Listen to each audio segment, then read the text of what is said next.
Ceci est un livre audio autogénéré par Google. Être et vivre seul, le harcèlement quotidien. Un fléau social bien camouflé? Questions contemporaines. Collection dirigée par B. Quignot et Desroland. Chômage, exclusion, globalisation. Jamais les questions contemporaines n'ont été aussi nombreuses et aussi complexes à appréhender. Le pari de la collection Questions contemporaines est d'offrir un espace de réflexion et de débat à tous ceux, chercheurs, militants ou praticiens, qui osent penser autrement, exprimer des idées neuves et ouvrir de nouvelles pistes à la réflexion collective. Derniers ouvrages parus. Mathieu Gosztola, Le génocide face à l'image, 2012. Marie-Josée Rinaldillarribe, Peut-on encore rêver d'Europe, 2012. Nicole Perruis-Fache, L'humanisme et l'espoir, 2012. Pierre Groux, Dominique MertensantaMaria. Katia Radja, Patrick Chambry, Pour une nouvelle industrialisation des régions françaises, 2012. Jean-Marc Royer, La science, creuset de l'inhumanité, 2012. Stéphane Scrive, L'Europe au temps des neufs ou la fin des illusions, 2012. Marie Saiget, L'ONU face aux violences sexuelles de son personnel, 2012. Vanessa Fargnoli, Violès comme arme de guerre, 2012. Jean-Jacques Ledos, Petite contribution à l'histoire de la radio, 2012. Jean-Jacques Ledos, Petite contribution à l'histoire de la télévision, 2012. Mireille Giraud. Être et vivre seul, le harcèlement quotidien. Un fléau social bien camouflé? Du même auteur. Au pays de la pierre bleue. La vie a vogué au temps des carrières. La pierre bleue et le chemin de fer. Construction de la ligne d'Anduze à Saint-Jean-du-Gard. Quand la pierre bleue raconte la Grande Guerre. Les monuments aux morts. Les cimetières américains. Copyright L'Harmattan 2012. 5 à 7 rue de l'École Polytechnique, 75 005 Paris. http://www.librairieharmattan.com. Diffusion.harmattan@wanadoo.fr. harmattan@wanadoo.fr. ISBN 978 296 99 252 8. EAN 9 782 296 992 528. Si les femmes demeurent aujourd'hui la survivance la plus massive de l'asservissement humain, c'est qu'il reste facile, donc tentant d'exploiter chacune d'elles séparément. Benoît Groult. Le monde est un endroit redoutable. Non pas à cause de ceux qui font le mal, mais à cause de ceux qui voient le mal et ne font rien pour l'empêcher. Albert Einstein. Les ratés ne vous rateront jamais. Bernanos. Quand sera brisé l'infini servage de la femme, alors elle sera poète elle aussi. Arthur Rimbaud. Jamais la femme ne fut aussi écrasée, aussi agonisante, aussi morte. Notre époque représente la plus sale affaire de toute son histoire.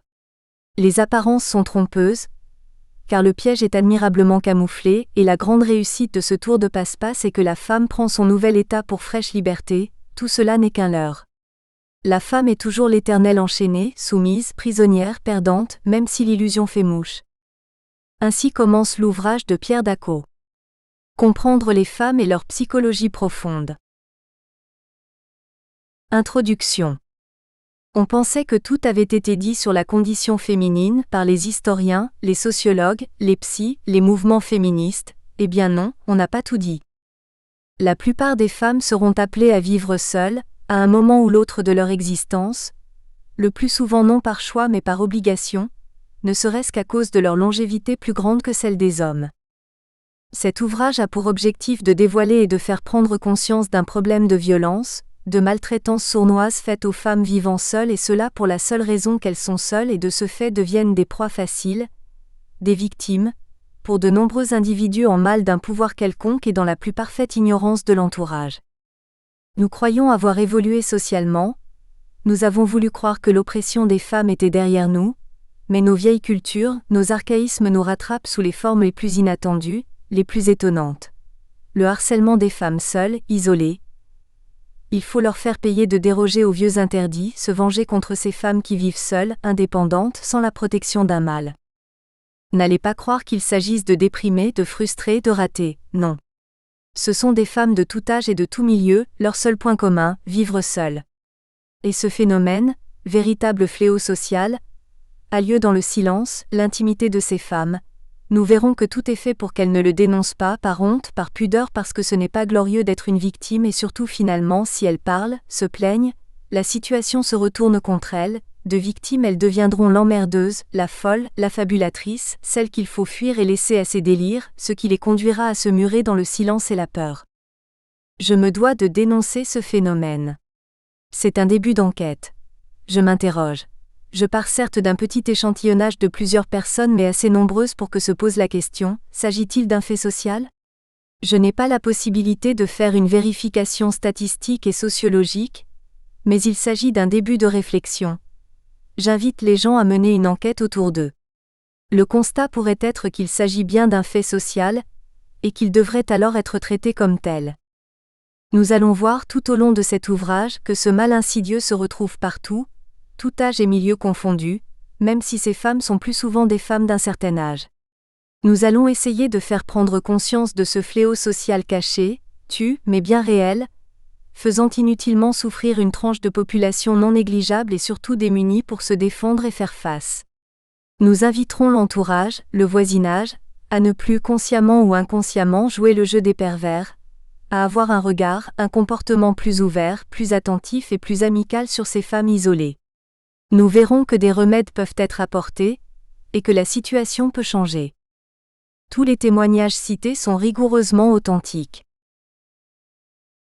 Première partie. Un fléau social bien camouflé ?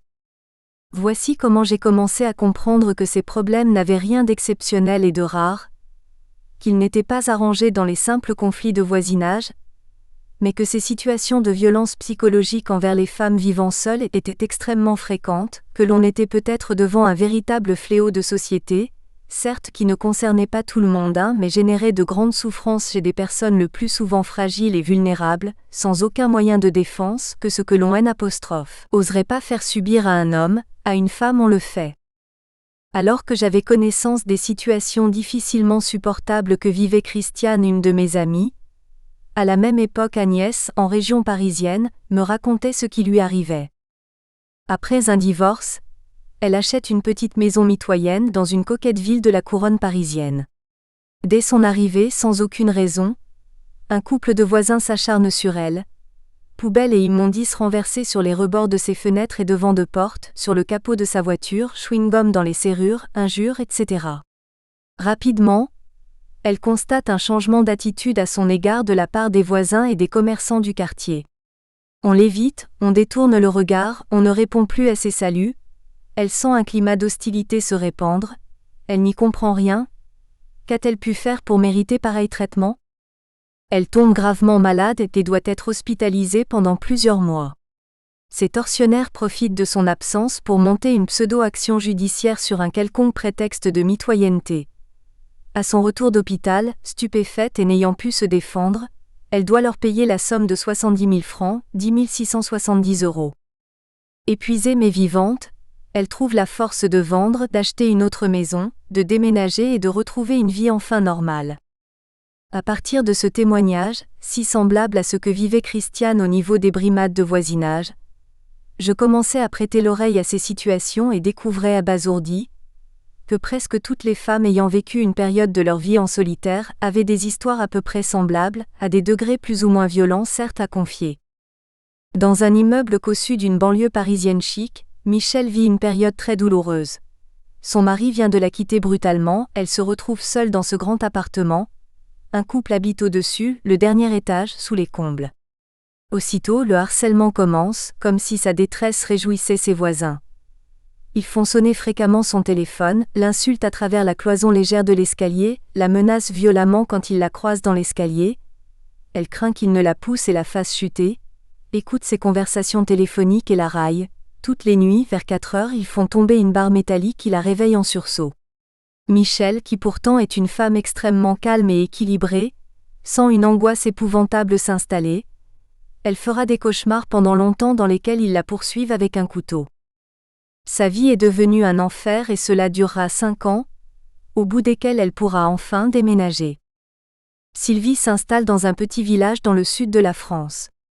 Un couple de voisins, avec qui son jardin partage une clôture mitoyenne, lui fait au début un accueil empressé mais il faut vite se rendre à l'évidence. Ils passent leur temps embusqués derrière les canisses à toute heure du jour et épient tout ce qui se passe chez elle. Très vite, et sans raison de voyeurs, ils deviennent agresseurs. Ils coupent les fils de fer qui tiennent les canisses, cassent les canisses, jettent des immondices, des rats morts de leur poulailler dans le jardin, des clous, ils empoisonnent son chien, subtilisent son courrier. Sa vie est devenue un enfer, puis il passe aux brimades administratives. Une série de convocations par la mairie pour lui faire démolir un petit appentis en bois alors que leur propre maison est ceinturée de poulaillers, hangars, abris et autres, pour une haie qui vient d'être taillée mais qui dépasse de 2 cm. Cris, menaces et injures du haut de leur balcon. Mais le plus dur à vivre seront les calomnies qu'ils répandent dans le village. Un voisin un peu plus compatissant lui confie un jour « Je n'ose pas vous dire ce qu'il raconte sur vous ». Peu à peu le voisinage, puis le village se détourne de Sylvie. Faisant partie de la liste d'opposition à la mairie, l'équipe municipale en place se servira lâchement et largement de ces rumeurs et les amplifiera. Sylvie vit très mal cette situation, elle souffre beaucoup, se sent fragilisée et abandonnée. Le pire est sans doute ce regard de suspicion, lorsqu'elle tente de parler aux gens de cette situation. On ne lui accorde aucun crédit car ils ont pris soin de la faire passer pour la dépressive, la paranoïaque. Ces situations violentes ne sont pas rares, elles sont au contraire extrêmement fréquentes. Il suffit d'ouvrir les yeux et de poser des questions autour de soi pour en être convaincu. La plupart des femmes vivant seules, à votre grande surprise, auront des histoires similaires à vous raconter si elles veulent bien en parler. Comme nous l'avons dit, il n'est pas question de querelles de voisinage, aussi fréquentes soient-elles dans notre société individualiste, mais bien de harcèlement moral perpétré à l'encontre d'une personne, cette personne étant spécifiquement une femme seule, et parce qu'elle est seule. Les formes de persécution varient selon les pays, les cultures, les croyances, mais toujours quand apparaît un caractère d'isolement, de fragilité.